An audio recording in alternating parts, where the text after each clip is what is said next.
ശ്രീനാരായണ ഗുരു അവസാനമായി നടത്തിയ പ്രതിഷ്ഠയാണ് ആലപ്പുഴ ജില്ലയിലെ കളവൻകോട് ക്ഷേത്ര പ്രതിഷ്ഠ. ഇവിടെ ഓം എന്നെഴുതിയ കണ്ണാടി കൂടി പ്രതിഷ്ഠിച്ചിട്ടുണ്ട്. ഇനി ശ്രീനാരായണ ഗുരു പറഞ്ഞ ഒരു കോട്ട് നോക്കാം നമുക്ക്. ഇനി ക്ഷേത്ര നിർമ്മാണമല്ല, വിദ്യാലയ നിർമ്മാണമാണ് ജനതയ്ക്ക് വേണ്ടത്. പ്രധാന ദേവാലയം വിദ്യാലയം തന്നെ ആവണം. അയ്യങ്കാളിയുടെ ഒരു കോട്ട് നോക്കാം. ഞങ്ങളുടെ കുട്ടികൾക്ക് പഠിക്കാൻ സൗകര്യം നൽകിയില്ലെങ്കിൽ കാണായ പാഠങ്ങളിലെല്ലാം മുട്ടിപ്പുല്ല് കുരുപ്പിക്കും.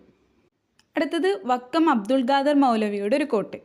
സമ്പന്നർ പാവപ്പെട്ടവർക്ക് വിദ്യാഭ്യാസം നൽകാനുള്ള ചെലവ് വഹിക്കുകയും അവർക്ക് ഉന്നത വിദ്യാഭ്യാസം ലഭ്യമാക്കാൻ സഹായിക്കുകയും വേണം. ഇനി വി.ടി. ഭട്ടതിരിപ്പാടിൻ്റെ ഒരു കോട്ട് നോക്കാം. യഥാർത്ഥ സ്വാതന്ത്ര്യ സമരം തുടങ്ങേണ്ടത് അന്തപുരത്തിൽ നിന്നാണ്. ഇനി വി.ടി. ഭട്ടതിരിപ്പാടിൻ്റെ നാടകങ്ങളും കൃതികളും നോക്കാം. അടുക്കളയിൽ നിന്ന് അരങ്ങത്തേക്ക്, കണ്ണീരും കിനാവും, അമ്പലങ്ങൾക്ക് തീ കൊളുത്തുക, പൊഴിഞ്ഞ പൂക്കൾ, സത്യമെന്നതിവിടെ